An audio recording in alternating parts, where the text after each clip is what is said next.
Sophie. And I'm Sophia. And you're watching The Seagull. This is your student news show packed with stories that soared through our school this term. Today we're looking back at some seriously awesome moments. Year 4 and 5 just came back from camp and we've got all the highlights. Reconciliation Week was celebrated across our school. We'll show you how we remembered, reflected and respected. We'll also bring you action from sports, from games to training and everything in between. And don't miss our school update with all the latest news from across the classrooms. So sit back, relax, and let the Seagull bring you the stories that already made waves. This is the Seagull. Up first, let's go find out what happened with the Year 4-5 camps with Charlotte, Demi, Sophia, Michaela, Aoife and Rebecca. Hi, I'm Rebecca. And I'm Aoife. This term we have had 2 amazing camps. The Year 4s went for an overnight stay at the Wood House. And the Year 5s had lots of fun at AFL Max. Let's hear from some students and lucky teachers who attended. Hi, I'm Charlotte. And I'm Demi. Today we are going to interview some Year 4s about their camp at Wood House.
We're here with Lily, Ivy and River. Girls, what was your favourite thing about Wood House? My favourite thing was probably the tube slides. Same. Did you do anything that scared you at the Wood House? No, I don't think so. Heck nah. Nah. Did anyone stay up really late, like telling you funny stories, or was someone just snoring really loudly?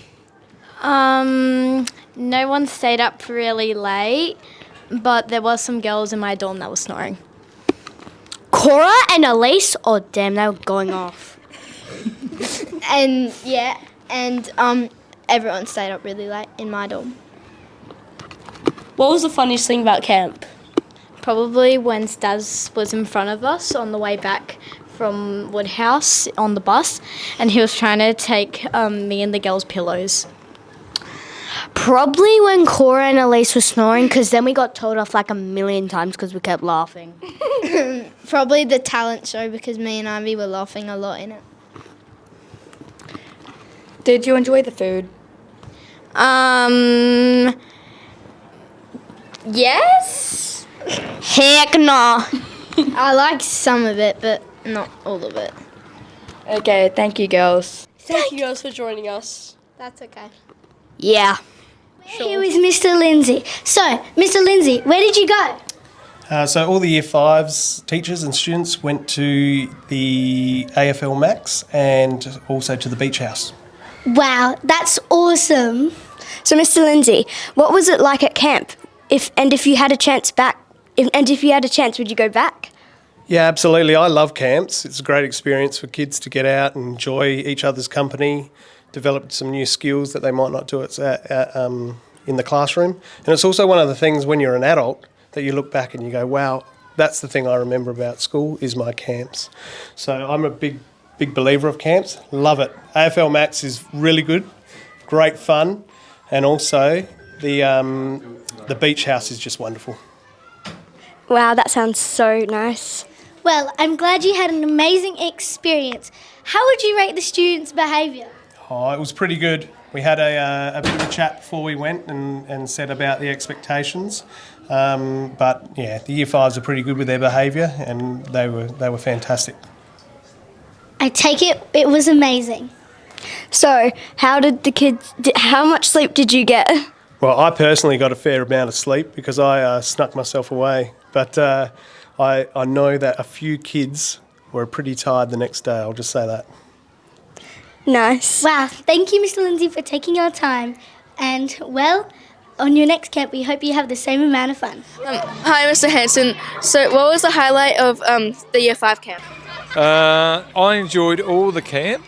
The thing that I like the most about camps is the students get the opportunity to go away and have fun together. They also get a chance to grow a little bit of independence, where they've got to look after themselves for a little while without their mum and dad around. That's nice. And were the kids behaving? For the most part, the kids were very well behaved. A few of them took a little while to get to sleep. That's probably understandable because they were very excited. But for the most part, yes, the children were very well behaved at the camp. And I will just finish up by saying we did get the chance to go to the beach house at the end, and it was great to see all the children be able to finish the camp off on a really strong positive note. I'm sure that's something that they'll remember for years to come. Thank you very much. Thank you. Hi, today we're here with Kira and Zoe, and today we're going to be talking about the Year 5 camp. So, what was the food like? It was all right. It was pretty good. What was your highlight of the camp? Beach house. Beach house water slides, definitely. Are you looking forward to Canberra next year? Yes. Yes, but I'm a little bit anxious. Yeah. Thank you. Up next, let's learn about Reconciliation Week and how we celebrated it at Brighton Primary. We'll interview Uncle Tamaru with Pippa, Mia Grace, Ashnor, Aisha and Gemma. Hello, I'm Aisha. I'm Gemma. I'm Pippa. I'm Ashnor. And I'm Mia Grace, and we are going to talk about Reconciliation Week. We celebrated Reconciliation Week because it is a week that helps heal the past between Aboriginal and Zenit-Kes people and non-Indigenous Australians. That's right. Reconciliation Week started because people realised that the past was, well, not great. Yeah, really not great. Aboriginal Australians were treated unfairly and had land taken, and their culture was nearly erased. But people started to say, hang on, that's not okay. So they began listening, learning, and saying sorry. So we interviewed someone who knows a lot about Reconciliation Week, our well-known Kaurna elder, Uncle Tamaru. He's cooler than my Uncle Gary. Agreed. We are here with Uncle Tamaru, our Kaurna elder. We are so lucky to have him here. So, what is your role at the school? Oh, great question. So my role at the school is to be an Aboriginal consultant and teach both teachers and students all about the local Kaurna culture, whether it be language, cultural activities, but more importantly, get people on the right path. A lot of times people assume that I am First Nation people, but I'm actually Aboriginal people. So it's all about TRT and truth-telling. That's amazing. So, what does Reconciliation Week mean to you? Well, reconciliation is every day of the week to me, but during the Reconciliation Week we actually focus on things in the community, what's going on, and we always have a catchphrase, and this year's bridging the gap. So bridging the gap, how can I bridge the gap between your cultural understanding about what's going on? But more importantly to me, if I can show you, because you're a visual culture, reconciliation means to me that I don't want to walk in front of this lady, and I certainly don't want to walk behind this lady. To me, reconciliation is walking right here side by side. Because Kaurna, we acknowledge we're not more important than this lady, and I acknowledge this lady's not more important than me, but more importantly, we need to walk together on this country. Amazing. And that's what it's about. That's really beautiful, and I think everyone should follow that. I think so too.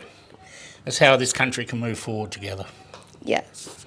Have you got anything else coming up in our school?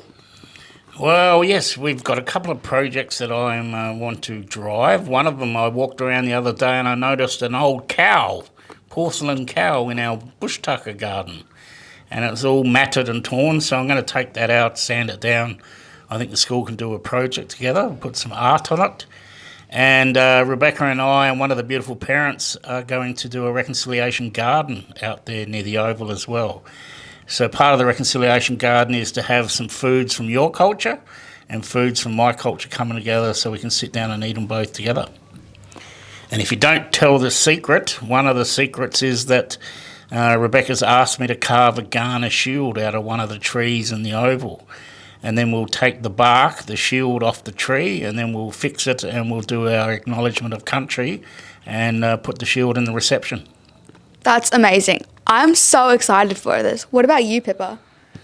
Well, I think that's also amazing. Yes, and if you don't tell anyone, the Reconciliation Garden, what we're going to do for the grade 6s is we are going to sell a brick.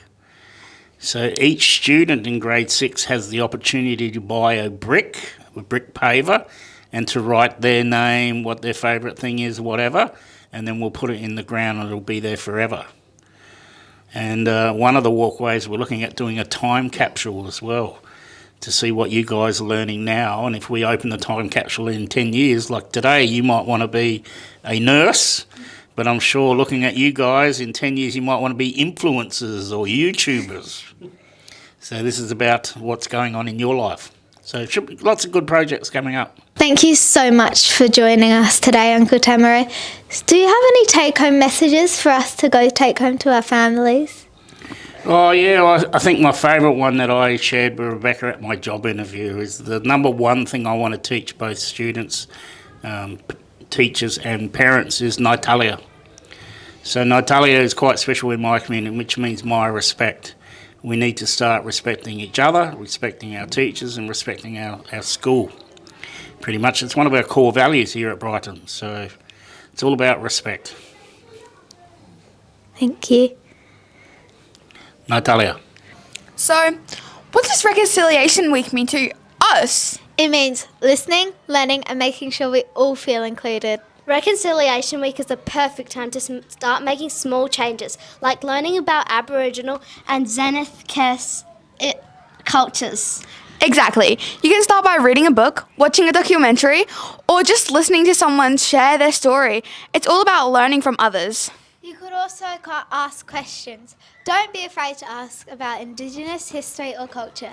People appreciate when you want to learn. Yeah, and it's always as simple as using correct names for places, acknowledging traditional owners when you're at an event. Even if you're at school, you can share what you've learned with your friends. Like, did you know? It spreads awareness. You can also support Indigenous artists, musicians and businesses. They're doing amazing work and we can help by showing up for them. And if you make a mistake, it's okay. Just apologise and learn from it. Reconciliation Week is all about trying to do better every day. Exactly. It's not about being perfect. It's about doing the right things and having the right relationship. Reconciliation doesn't need to be a big grand gesture. It can be a little action. Happy Reconciliation Week! Let's take action and make a difference.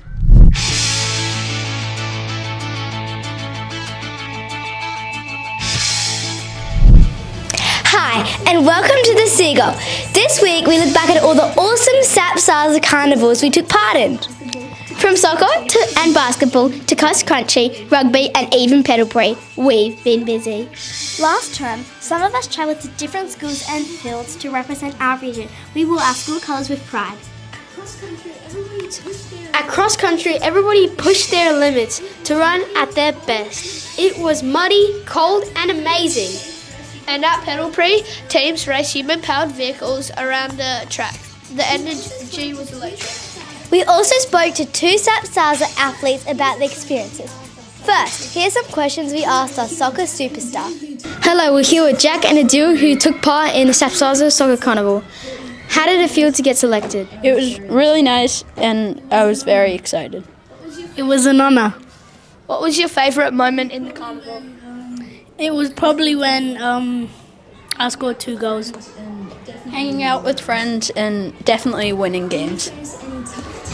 Did you face any tough teams, and how did you handle it? Yes, we faced a whole bunch of tough teams, but we just kept trying our hardest. We faced a couple of tough teams and we just tried our hardest to stay solid. What advice would you give to someone trying out next year? When you're near the goals, just have a shot at shooting. Keep trying the whole game, even if you're losing.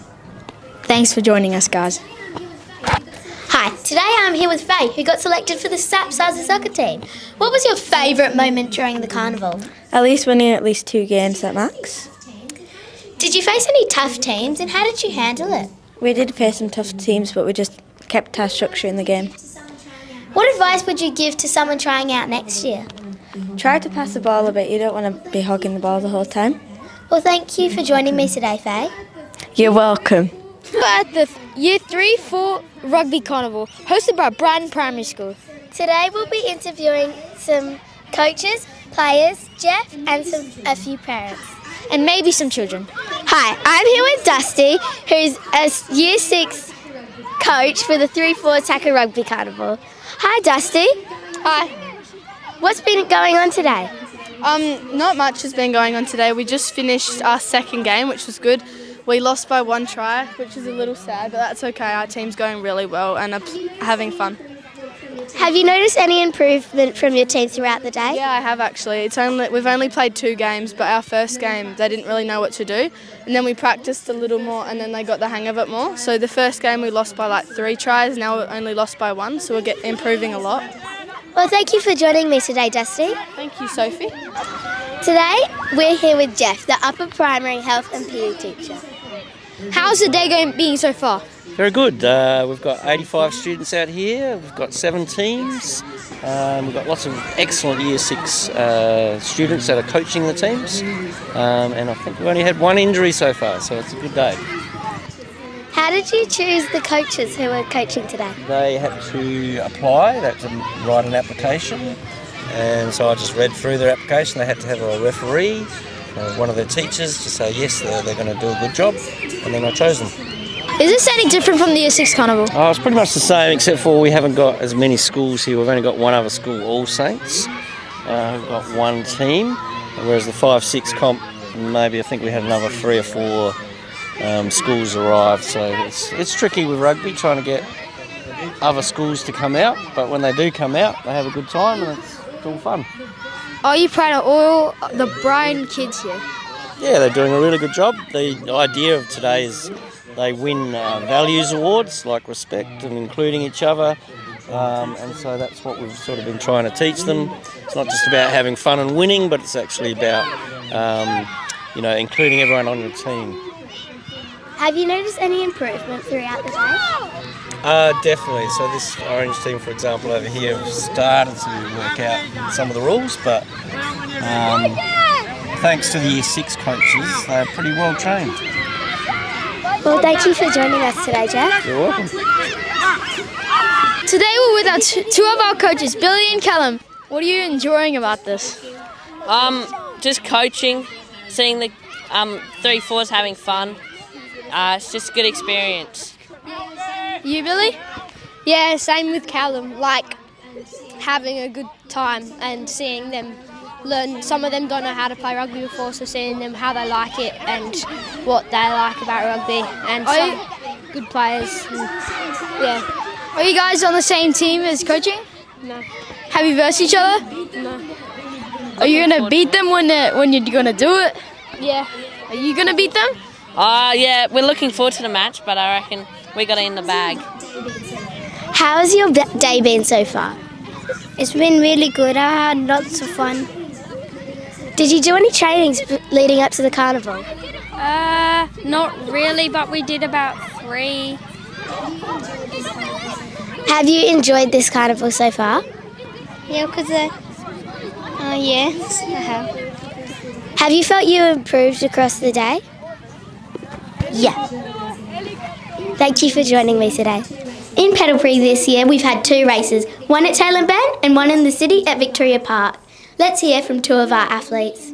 Today we're here with Indy and Sophie, two of our pedal pre-competitors. Sophie, what bike do you race in and how has it been going for you? I'm in boat and we've been doing pretty well. We've had 2 races so far and the first one was pouring down with rain, but with that weather condition we did pretty well. Indy, what bike do you race in and how have it gone so far? Well, in the first race, I raced in Lightning, which was pretty fun. It was very wet, wasn't the best experience in the world. I did get a bit overwhelmed at one point, but that's okay. But in the second race, it was nice and sunny. I raced in Bowl, which was a lot nicer in my opinion, and yeah. Sophie, what races are you looking forward to later in this year? I'm hoping we get into the Murray Bridge race because that's always really fun and I'm looking forward to seeing if we get into that. Indy, what races are you looking forward to? I'm not entirely sure. I don't know. I probably think the girls' track is going to get into the Lightning race. No, Lightning's going to get into the Murray Bridge race. But I'm not entirely excited about that because I kind of need my sleep. Sophie, what places have you come in the past 2 races? Well, I'm in the mixed bike, so we came first in the mixed category and 17th overall. Indy, what places have you come so far? I'm also not entirely sure, but I think the girls' track came second overall in one of the races. So, yep. Thanks for joining us, you two. You're welcome. You're welcome. Next term we'll have a 3rd race, which will be at Tailem Bend. Hopefully we qualify for the 2025 24-hour race at Murray Bridge. Next term, the 5-6 boys and girls statewide basketball competition will be held. These boys are trialling right now for the team that will be selected next term when the carnival is. Mr. Lindsay, what are we looking at here? So we're currently trialling the Year 5-6 boys team and just having a look and seeing how well they're playing together, how they move on the court, seeing who's got some basketball smarts about them. So yeah, it's good turnout. Thank you for joining me. Hey Phoebe, how did the girls' basketball trials go yesterday? Yeah, they went really well. It's going to be really hard to pick a final 8 team, and I feel like we'll do really well at the competition, so it's good, it's exciting. Well, that sounds good. Thank you for joining me. Whether you ran, kicked, passed or pedalled, everyone gave it their best. We're off to join Mr. Lindsay and learn about the National Basketball Championships. Tell us more about the National Basketball Championships. Yeah, thank you. The National Basketball Championships are a school sport event run by School Sport Australia, and it's where the best players of every state come together and play for the national championships. So we play up against Western Australia, Victoria, Queensland, Northern Territory, the ACT, so all around Australia. Each year it's hosted in a different city, and it's just a great event where kids get to do the sports they love. That's great. Have any Brighton primary students ever got into the team? Yeah, they have. We've had 2 boys make the team before over the years I've been doing it. And we had a boy make the reserve team last year, and also some girls have also been reserves. Unfortunately, during COVID, we would have had another girl that would have made the team, a previous student, but unfortunately COVID interrupted the games and we didn't play. But Brighton has had lots of representatives over the year that have played for South Australia, so it's good for our school and for the state as well. How many years have you been manager for? So my first time I started doing it was 2016, I think. So it's the 10th year I've sort of been involved. However, COVID did interrupt for 2 years and we didn't play at all. So about 8 years I've been doing it for now. Where have you travelled for the Basketball League? So I've been pretty lucky. We've travelled all around Australia. The first year I was involved, I went to Seagull, which is on the central coast of New South Wales. Adelaide's hosted it. I've been to Darwin, Perth, Bendigo in Victoria, and last year we were up in the Gold Coast in Queensland, and this year it's in Brisbane. So I've been travelling a fair bit. Really lucky to do that. Have you had much success? Yes, we have. SA does really well, especially the girls. They always sort of come away in contention for a medal or coming away with a medal. The boys is a bit of a different story. It's a bit more difficult for the boys, but we've been involved in bronze medal playoffs 4 times, and we've been able to win a bronze twice out of those times, so pretty lucky. I've brought one of my bronze medals here. This was last year. We managed to win a bronze, and the medals are absolutely fantastic, so I'm pretty proud of this. And because they're so hard to get to, I'm like, these are pretty special for me and the team. That's great. Thank you for joining us, Mr. Lindsay. You're welcome. Thanks for having me. And that's a wrap of all the sport that we have done this term. We hope you had fun playing it all. Remember to catch the next sports update in term 3. Stay sporty, everyone! Wow, a lot going on in sports. Up next, let's hear from Sophie, Navika, Michelle and Phoebe with a school update and a chat with Rebecca. So Rebecca, what has been happening this term? Thank you, Michelle, for inviting me along for the Seagull episode. There's been lots of exciting things happening at Brighton this term. We've had 2 year levels go on camp. So our year 5s went on an exciting camp to AFL Max, and everyone tells me the highlight of that camp was going to the beach house on day 2. And our year 4s had a really fantastic time up at Woodhouse in the Adelaide Hills, and they enjoyed lots of outdoor adventures. And I think one of the highlights from that camp was going up Challenge Hill. And the teachers came back feeling really, really exhausted because no one got much sleep at the year 4 camp. So camps have definitely been a highlight for the term. Another great community event was our reconciliation breakfast. Hopefully lots of people attended, and Uncle Tamaroo and Mandy did an awesome job at preparing lots of food, and we got to taste lots of new interesting flavours like Rosella jam and green ant jam, and I think people really enjoyed that, so that was a highlight as well for this year. And this term also, our pedal pre-trikes have been back on the track. We had a really successful day at Tailem Bend and at Victoria Park, and I think our girls team have done really well this term. What exciting thing is happening in term 3? Okay, term 3, we've always got Book Week and Writers Week. That's always a highlight of our school calendar. So that's happening in week 5. So people can start thinking about their costumes and what they're going to be dressing up as. And I know everyone's going to be working really hard at creating a story or a non-fiction text to be part of Writers Week. And we look forward to celebrating writing and literature in week 5, so that's something coming up in term 3. Hey Rebecca, I heard there's new building names. Can you tell me more about them? Yes, very exciting news. We are going to have some new building names. So we started this process back in 2023, and it's taken some time to get all the right approvals so we can change the names of our buildings. So we're going to have a mixture of some Ghana names that we're going to call some of our buildings, like Daniwara for the old shelter shed, and we're also naming our other buildings after some significant people that have either lived in the area or worked in the area. So LA6 is going to become the Gibson building, and you might all know that the Gibson Award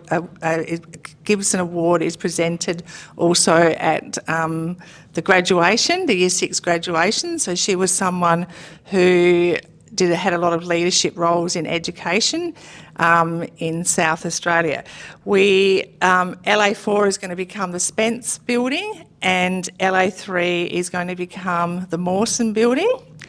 Both, like Sir Douglas Mawson is buried over in the Brighton Cemetery and was obviously an explorer, and the LA1 and LA2 is going to become the Townsend building, so that's named after Townsend House, the man that set up education for deaf people many, many years ago.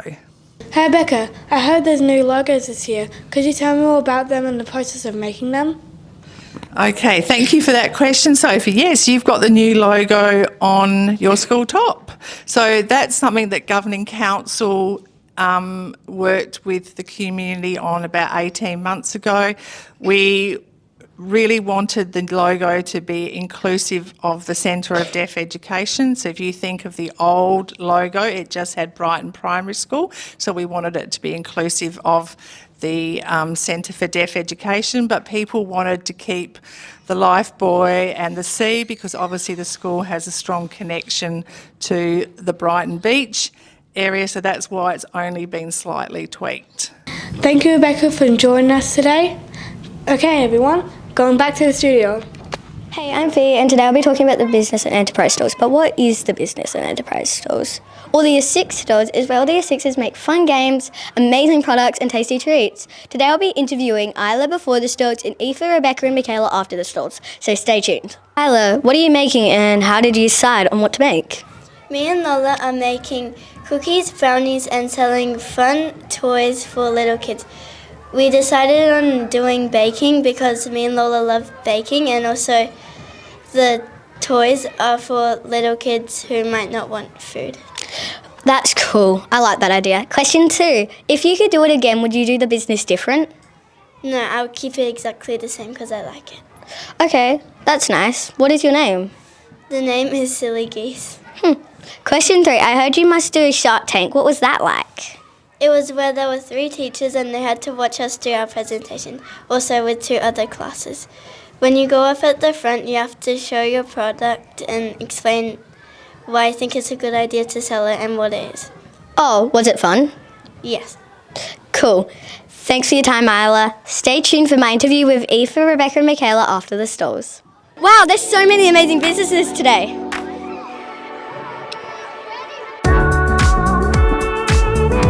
What do you have here? We're Catch the Quacker, where you can win awesome prizes for a very low price. It's so easy to win, you don't need to do much to play, and it's just great.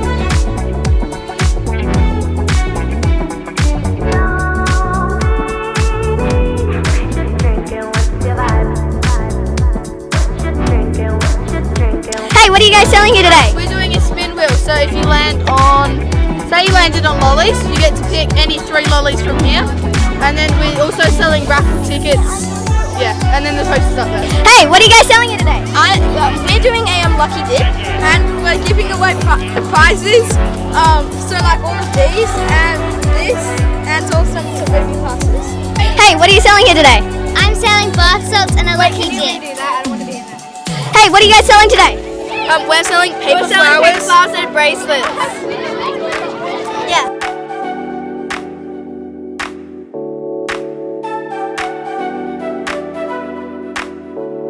Namika, what are you selling here today? We're selling lip glosses and lip balms. What do you have here today? Fairy Floss, BMX hats and headbands.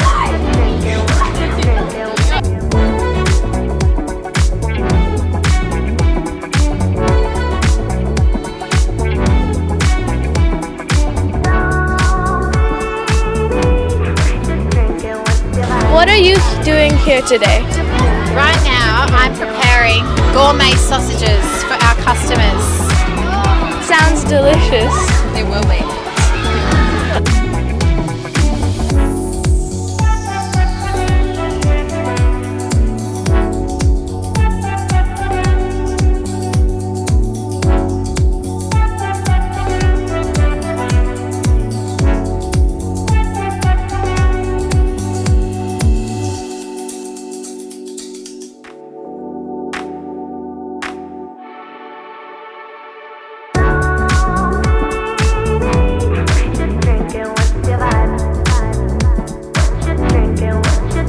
Hey, what are you selling here today?